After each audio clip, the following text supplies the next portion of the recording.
अस्सलामु अलैकुम दोस्तों। उम्मीद है आप लोग खैरियत से होंगे। मैं हूं आमिर हक और आप सुन रहे हैं हमेशा की तरह अपना मीठा मीठा तीखा तीखा आवाज़े हक। जुम्मे का वादा था दोस्तों, तो आज हम हाजिर हैं अल्लाह के हुक्म से। इस वक्त ये प्रोग्राम फेसबुक के ऊपर आवाज़े हक live band in India for national threat and social disturbance, लेकिन यूपी से स्वयं यूपी का छोरा और दिल्ली का गोरा आपकी खिदमत में पेश है सर। आवाज़े हक अनसेंसर्ड के नाम से आप हमें सुन रहे होंगे। इंडिया दूर दूर स्टेट्स में फैले हुए है मेरे नौजवानों। हो कल बड़ा मजा आया, पेट भर के हमने बड़ा खाया। ये बड़ा ज्यादा वाला भी और बड़ा वो वाला भी। समझदार हैं आप। कॉल जनाब, स्टार्ट में कॉल जी। कॉल जा रही है जी, कॉल जा रही है, कॉल जा रही है। किधर गया किधर गया? कॉल के बगैर तो प्रोग्राम नहीं ना शुरू होगा सर। गिच्ची हाथ आई है तो अब जाने थोड़ी ना देंगे जी। कॉल चुक, कॉल चुक, कॉल चुक, तेरी ऐसी थी तैसी।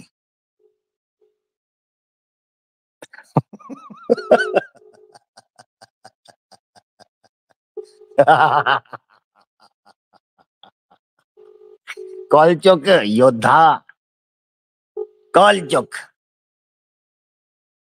नहीं उठा रहा जी।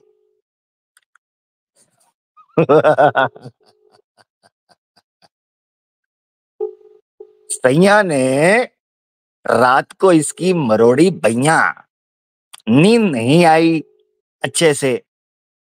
अब बैठे हैं और कॉल नहीं उठा रहा, कॉल काट दिए जी। इस्लाम के खिलाफ बक बकैया तातिन थैया, रट रटैया, नच नचैया, बस ये इनको आता है। हैशटैग एक्स मुस्लिम साहिल भगौड़ा, मेरा हथौड़ा। ये है तुम्हारा नेशनल चैंपियन। ये घोड़े मेरे का तुम्हारा नेशनल हीरो है, हैं? घोड़े मेरे का क्या तुम्हारी हकीकत है? ए जी, आमिर हक की वजह से उसने भी सुपर चैट दी है जो कभी पहले मुंह नहीं लगाता था। तो उठा ना कॉल भाई, सुपर चैट ही चाहिए। जो 5 किस्तें तेरे घर की बाकी रह गई हैं, कॉल उठा, पता चल जाएगा। तो स्टार्ट के अंदर मैं नौजवानों से कहता हूं, इनके लिए जलालत का मकाम बना के रख दो। ज्यादा नहीं, 100 नौजवान, सिर्फ 100 इनके नाक के अंदर दम करके रख दो। जहां कहीं इनके चेले चांटे प्रमोट करते दिखाई दें, अपना ये मिशन बना लो। हैशटैग एक्स मुस्लिम साहिल भगौड़ा, हैशटैग एक्स मुस्लिम साहिल वर्सेस आमिर हक, हैशटैग गीता वर्सेस कुरान। तुम्हारी ऐसी की तैसी। तू पोस्ट करके जाएगा किधर? कहता है जी, वो तो मैं अलग से लगाऊंगा गुफ्तगू। कहता है मुसलमान बड़े शौक से सुनना चाह रहे हैं कि रसूलुल्लाह सल्लल्लाहु अलैहि वसल्लम के करैक्टर का डिफेंस कैसे किया जाएगा। हाँ, वही मुसलमान 3 साल से देख रहा है कि तुम्हें समझाने की कोशिश की जाती रही, तुम लोग कुत्ते की धुन की तरह टेढ़े रहे। अब समझ आ गई है उनको। उनको पता चल गया है कि तुम तो कभी सीखना ही नहीं चाहते, तुम्हारा तो धंधा था। ये इसकी मिसाल है। गीता वर्सेस कुरान की पोस्ट इसकी बय्यन मिसाल है कि ये लोग सीखने से ताल्लुक नहीं रखते थे, बल्कि मुसलमानों को जनाब उनके साथ बदतमीजी करने के लिए, आकाए दो जहां सल्लल्लाहु अलैहि वसल्लम की शान में ब्लास्फेमी करने के लिए, इस्लाम को बदनाम करने के लिए और हिंदुस्तान के मुसलमान पर जमीन तंग करने के लिए और सियासी तौर पर उसको कमजोर करने के लिए और समाजी तौर पर उसको तोड़ फोड़ का शिकार करने के लिए और इनफरादी तौर पर उसको शक और शुबहात के जनाब जाल में फंसाने के लिए और नौजवान मुसलमानों को अपने दीन से बरगश्ता करने के लिए और दूर करने के लिए तुम्हारा यह मिशन चल रहा था, प्रोपेगेंडा के जरिए, ब्रेन वॉश के जरिए। हाँ, भाई खुल के सामने आ गया है ना। मैं फिर रिपीट कर रहा हूं, अगर कोई सनातनी सुन रहा है, तवज्जो करो इस चीज के ऊपर। अगर ये लोग वाकई इंसानियत की खिदमत कर रहे होते, अगर ये लोग वाकई ही जो कहते हैं तुमसे, चलो उसी की बात रख लें, इस्लाम को एक्सपोज करने की बात कर रहे होते, तो गीता वर्सेस कुरान की पोस्ट डिलीट करना और सॉरी की पोस्ट लगाना ये इससे बड़ा काम है, या इनकी नजर में इस्लाम को जो एक्सपोज कर रहे हैं वो ज्यादा बड़ा काम है इनकी नजर में? सोचे ना एक मिनट के लिए सनातनी। गोल्डन अपॉर्चुनिटी थी, गोल्डन अपॉर्चुनिटी। 2 मिनट में चाहिए था ये बंदा कहता। और यार मेरी बात सुनो सनातनियों, जो इस्लामोफोबिक सनातनी बहुत खार खाता है हमसे, हमारे कुछ चाहने वाले आर्या समाज में भी हैं, हमारे कुछ चाहने वाले राम के भक्त भी हैं, हमारे कुछ चाहने वाले हिंदुत्वा के पिट्ठू भी हैं, हमारे कुछ चाहने वाले आरएसएस के मेंबर्स भी हैं। वो मेरा सवाल है, सवाल ये है कि आमिर हक को हारते देखना तुम्हारी अंतिम इच्छा नहीं थी? तुम्हारे सीनों पर यह वसीयत लिखी है कि किसी तरीके से आमिर हक को रोडों पर घसीटा जाए, इसको सूली पर चढ़ाया जाए। तुम तो हमारे नाम के कुल्हाड़े भी तेज करना शुरू कर दिए,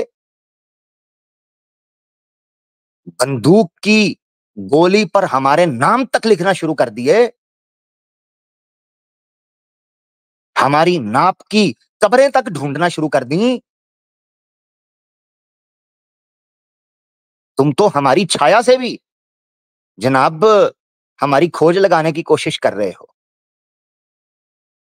वो पता नहीं किसी हैंडसम से लड़के की फोटो भेज के मुझे कहते हैं ये आपकी है, हमने आपको ढूंढ लिया है। मैं इतना हैंडसम होता तो कैमरा बंद करता। उल्लू के पट्टों को ये भी तो ख्याल करो ना।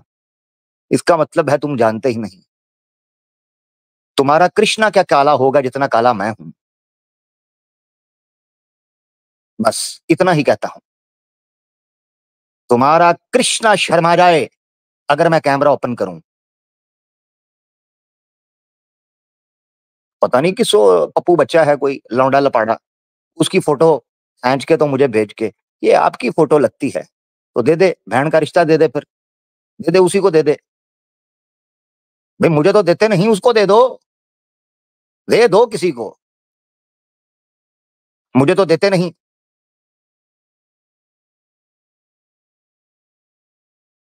कमाल है यार, हमारे साथ शौकानियां करते हैं। फिर कह रहा हूं, फिर सनातनियों, इस्लाम को तो हाथ डालना तुम्हारे बस की बात ही नहीं है। मेरे आकाए दो जहां फिदा हूं अबी व उम्मी खातमुन नबिय्यीन इमामुल अंबिया इमामुर रसूल अलैहिस्सलातु वस्सलाम, उनकी जात की तरफ तो तुम्हारी आंखें चली जाएं, ये शायद पता नहीं तुम्हारी हदायत का सबब बन जाए अगर तुम इंसान की निगाह डालने की कोशिश करो तो। उन तक तो पहुंचना बहुत दूर की बात है कि किथे मैरे अली, किथे तेरी सना गुस्ताख अखियां किथे जा लड़ियां। उनका तो उन तक तो रसाई मुमकिन नहीं ना। तुम उनके एक आजिज, एक खाकसार, एक गुलाम को हाथ डालने तक तुम्हें मौका मिला था। इसके पास चांस था ये मुझे डिबेट में घसीटता, इसके पास चांस था ये अपने जोम में समझता था आमिर हक को एक्सपोज करता, इसके पास चांस था कि सनातनियों के उन पिछवाड़ों को बचाता जिनको मैं पीट पीट के लाल कर चुका हुआ हूं, इस्लामोफोबिक सनातनी, ये बचा सकता था? भगवत गीता को बचा सकता था, संगीता को बचा सकता था, पपीता को भी बचा सकता था, मेरी मोमो के उन पपीतों को भी बचा, इसके पास चांस था, मगर नहीं, नहीं, अकड़। तो पहले बोला था, ये किंग कॉन्ग है, किंग कॉन्ग। जब तक तुम्हारी गर्दनों के सरियों को तोड़ नहीं देता, तुम्हें मैदान के अंदर घसीट के लेके आऊंगा, जिस तरह मेरा मर्दा होगा, मेरा इरादा होगा, जिस तरह बन पड़ेगा, तुम्हें घसीट के लाएंगे। और नहीं आओगे तो अल्लाह के हुक्म से अकेले बैठकर तुम्हारी पुंगी बजाएंगे, हमें तुम्हारी जरूरत रही कब है?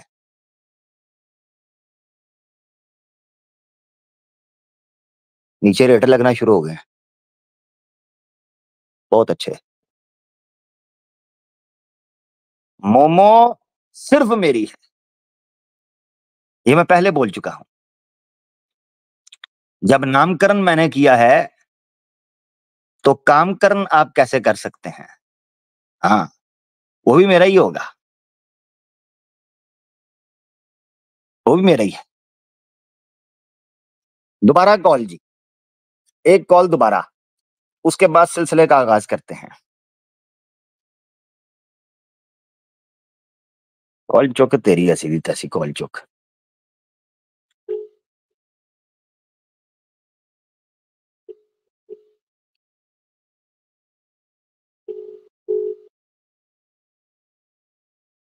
उठा कॉल, बाप तेरा लाइव बैठा है, कॉल उठा।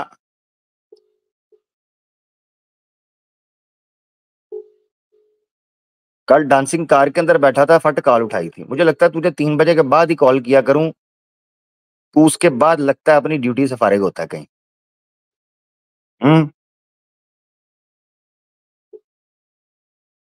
ये तुम्हारा चैंपियन पॉडकास्ट कल वाले एच मुस्लिम चाहिल जी छे, एच मुस्लिम चाहिल जी पॉडकास्ट ते अंदल बतैया अच्छा तलें दे। उल्लू के पट्ठो, तुमसे संभाला नहीं जा रहा अपना धर्म, दूसरों के पिछवाड़ों को सहारा देकर इस्लाम के खिलाफ खड़ा करने का प्रयास कर रहे हो। उल्लू के पट्ठो, क्या तुम लोगों की हकीकत है? एच मुस्लिम चाहिल को पॉडकास्ट में बुला लें, लगे हुए थे नीचे, हैं तुम्हारी ऐसी की तैसी, मैं एक एक को देख बैठा हूं। अब कोई सनातनी ये ना कहे हम जनाब सपोर्ट नहीं करते तुम्हारी ऐसी की तैसी। हमने पांडे को भी देखा है, हमने कुमार को भी देखा है, हमने शर्मा को भी देखा है, हमने जादव को भी देखा है, हाँ, हमने त्रिवेदियों को भी देखा है, हमने चतुर्वेदियों को भी देखा है।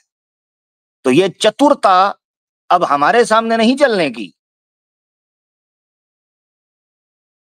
ये हमारे सामने आके टीटो पार्टियां करते हैं। ए जी वो जनाब सारे तो बस मामला कुछ और है ना जी। खैर बहरल, कॉल इनको चली गई जनाब, 2 बार कॉल की है इनके चैंपियन को। ये इनकी औकात और हैसियत है कि इस बंदे की ईगो गीता से ऊपर है, सनातन धर्म से ऊपर है। और चलो उसको तो कोई अपना सनातनी भी नहीं पूछता, सनातन धर्म को ना गीता को कोई मानता पढ़ता जानता समझता समझाता और कोई उसको ऑन करता है। और चलो जिनसे पैसे खाए थे उनके पैसे हलाल करने का वक्त तो था ना, वो तो हलाल कर जाते, पैसे तो हलाल करते ना, वो भी नहीं कर रहे। तो सनातनियों, अपने हाथ से दी हुई कमाई से बताओ कमाया क्या? ये क्या लम्हा फिक्रिया नहीं है? ये सोचने का और ध्यान करने का समय नहीं आ गया इस वक्त कि हर सनातनी बैठकर ये सोचे कि जिन लोगों के हाथ में अपना भविष्य पकड़ाया था, जिन बच्चों को सनातन धर्म से तोड़ के एच मुस्लिम हिजड़ा मूवमेंट के साथ जोड़ा था, उन लोगों का भविष्य किस जगह पर खड़ा है? क्रोध से, अहंकार से, अन्याय से, अत्याचार से, अधर्म से, कुकर्म से, दुष्ट कर्म से भरकर तुम लोग इस मूवमेंट को लेकर चल रहे हो। सवाल ये है, क्या कमाया तुम्हारी औलादों ने? क्या दिया तुमने यूथ को? क्या दिया तुमने हिंदुस्तान के देश के भविष्य को? क्या दिया है? ये देकर जा रहे हो।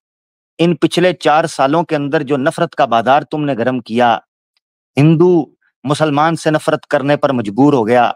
मुसलमान हिंदू से डर रहा है, खौफ खा रहा है। एक अजीबो-गरीब सा समा है।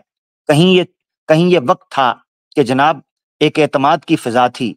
मुसलमान अब हिंदू की तरफ देखता है, तो वो इस परेशानी में होता है कि जनाब यार इसके दिल में मेरे लिए नफ़रत बिठा दी गई है, नेशनल टीवी के तौर पर।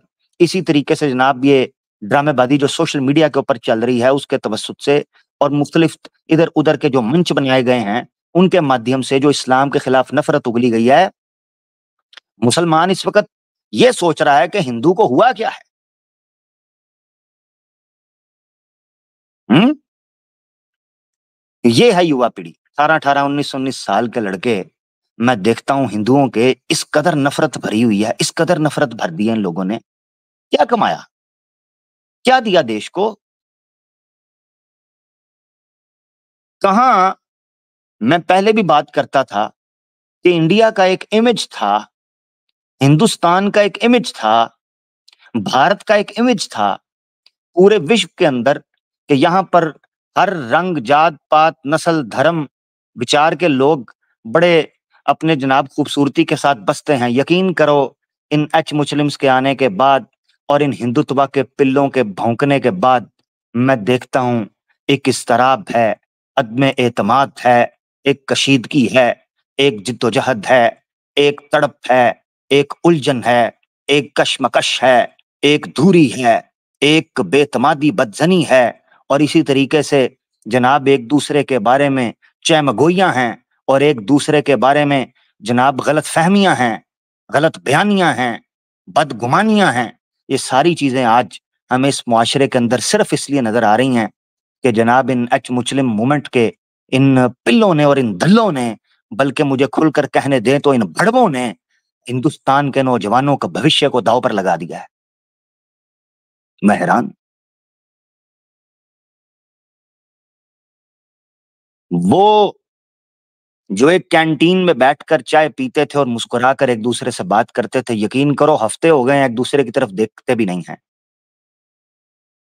हम उन कोलीग्स को जानते हैं, जो एक-दूसरे के साथ बैठते थे, बात करते थे, तबादला-ए-ख़याल करते थे, मगर आज इनकी फैलाई हुई नफ़रत की वजह से जब वो ऑफ़िस पहुँचते हैं, तो आँख भी नहीं मिलाते।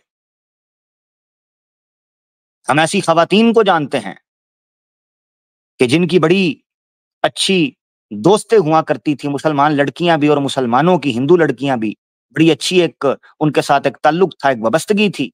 मोहल्ले में रहते थे, अपार्टमेंट्स में रहते थे, कॉन्डोज़ में रहते थे। उनका जनाब बड़ा अच्छा ताल्लुक था, मगर वो ताल्लुक तबाह करके रख दिया है। व्यापार को तबाह करके रख दिया है। मुसलमानों का बायकॉट करने का कहते हैं। भला बताओ मुसलमानों ने इस देश के अंदर थोड़ा पैसा इकट्ठा करके, थोड़ी इकोनॉमी को स्टेबल, थोड़ा टैक्स जनरेट किया है, थोड़ा रेवेन्यू जनरेट किया है। ये नफ़रत फैला दी है। मैं आपको हकीकत बताता हूँ कि अपने ही घर में अजनबी कर कर रख दिया है। अपने ही देश में देशद्रोही बनाकर रख दिया है। अपने ही परिवार में पराया करके रख दिया है।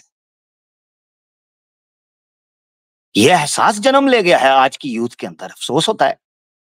और सारा किया धरा इन लोगों का। जो आग इन्होंने 2014 के बाद उंडेलनी शुरू की, जो आतंक इन्होंने फैलाया, जो गुंडागर्दी की, जो बदमाशी की, जो यूथ की मानसिकता को तबाह बर्बाद करके आतंकी बना दिया हिंदुत्व वालों ने। ये आतंकी हैं, आतंकी। ये देशद्रोही हैं हिंदुत्व वाले। क्या सीख देते हैं?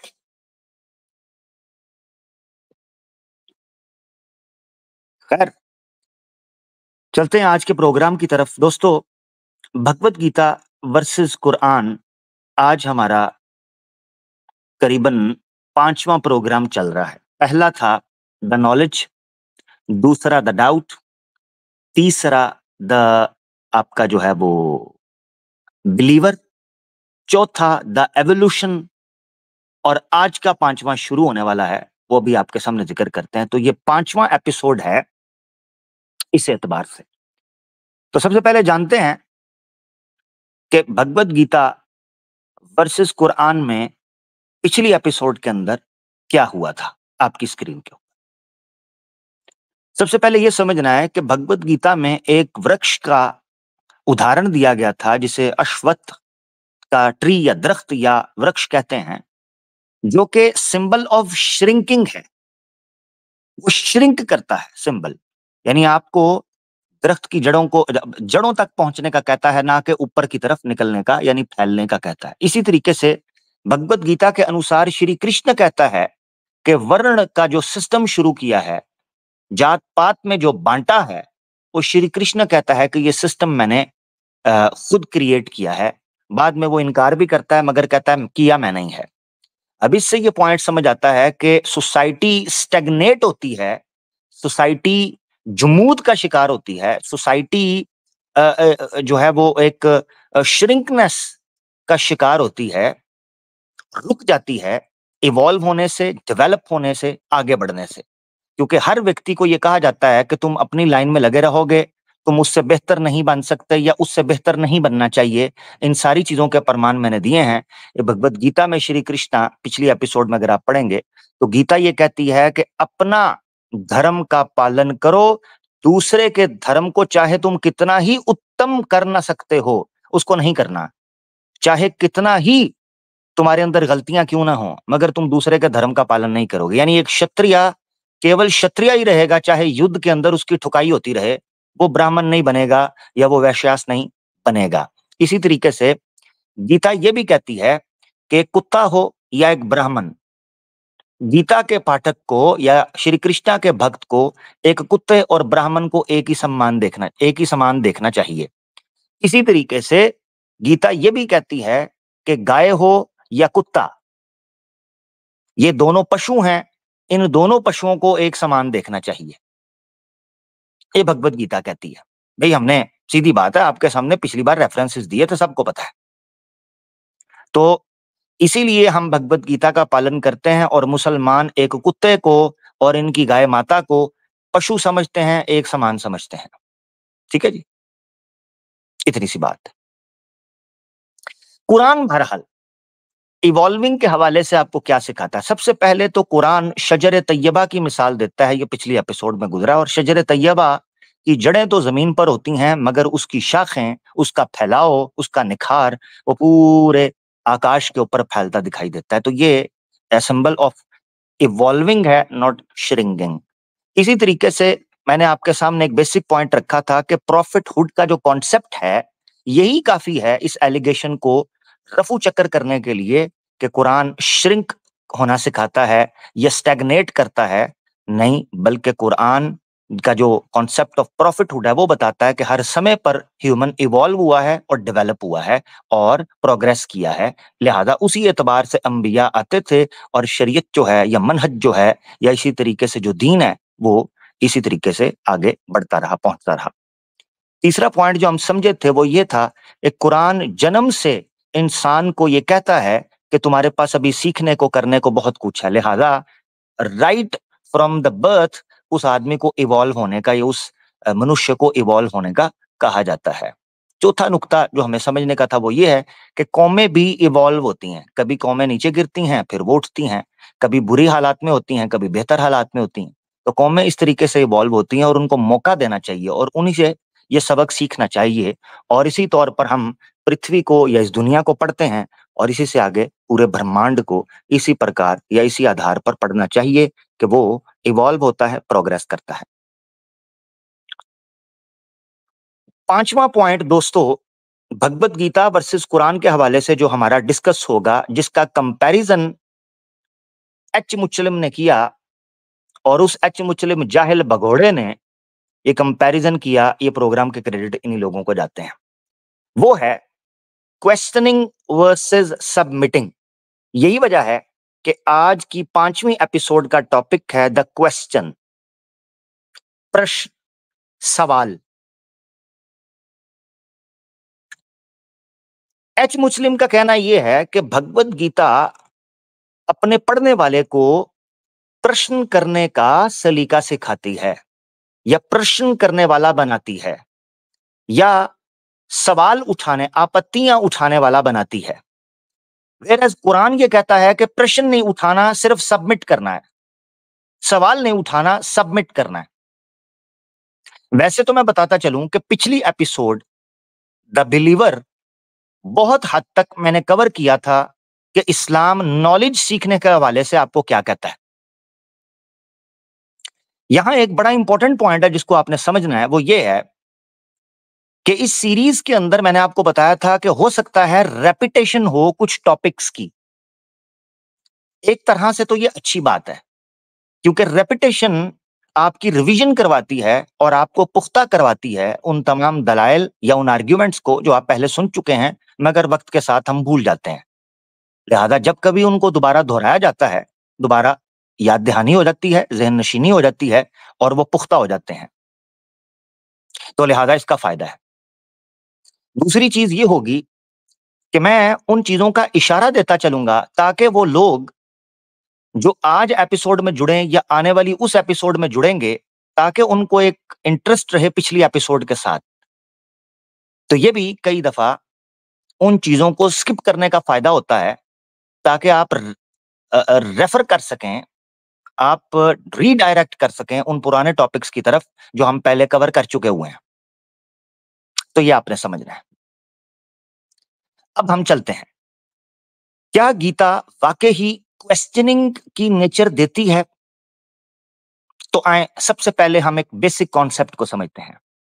गीता में कुल मिला के 16 के करीब प्रश्न पूछे गए हैं, बस, दैट्स इट, 16 के करीब। अजीब बात यह है कि 16 के 16 प्रश्नों का उत्तर दिए जाने पर जो नतीजा निकलकर सामने आता है वो केवल एक ही है कि आपने कृष्णा के आगे सबमिट करना है। तो कंपैरिजन चेक करें, यानी गीता भी जो क्वेश्चनिंग की नेचर पैदा करती है वो समाप्त होती है, या उसका एपिक और क्लाइमेक्स है इवेंचुअली सबमिशन के ऊपर जो आपने कृष्णा को करनी है। सिंपल पॉइंट समझ आ रहा है? तो गीता कुल मिला के अर्जुन के 16 प्रश्नों को दर्ज करती है, और वो 16 के 16 प्रश्न इस प्रकार रखे जाते हैं कि उनके उत्तर पढ़ते पढ़ते एक व्यक्ति जब उन उत्तरों को पढ़ता है तो वो इस नतीजे पर पहुंचता है कि आपने श्री कृष्णा की भक्ति में आ जाना है, यानी सबमिट करना है, समर्पित करना है श्री कृष्णा को। आपके तर्क, आपकी बुद्धि, आपकी श्रद्धा, आपका स्वाभिमान, आपका आत्मविश्वास, आपकी आस्था, ये सब अंत में उस उत्तर के माध्यम से यह बताया जाता है कि आपने समर्पित करने हैं श्री कृष्णा को, ये सारी चीजें। तो ये सब मीटिंग हुई। यहां तक के the whole theme of Gita is about the submission of Arjun. हकीकत यह है कि गीता का जो पूरे का पूरा बैकग्राउंड और थीम है ना, वो आपको पता है क्या समझाता है? कि एक व्यक्ति है अर्जुन, जिसके दिल में कोई शक है, संदेह है, शंका है। श्री कृष्णा उन संदेह का, उस शंकाओं का, उन प्रश्नों का उत्तर देने का प्रयास करता है और उसको फोर्स करता है कि तू अपनी किस्मत को, अपनी तकदीर को, अपनी फेट को, अपनी डेस्टिनी को और इस युद्ध को बाहर सूरत लड़ेगा। अब मुझे बताओ, उसूली तौर पर श्री कृष्ण अगर भगवत गीता के द्वारा आपको यह सिखाते हैं, श्री कृष्णा गीता के थ्रू आपको यह सिखाते हैं कि आपने सवाल करना है,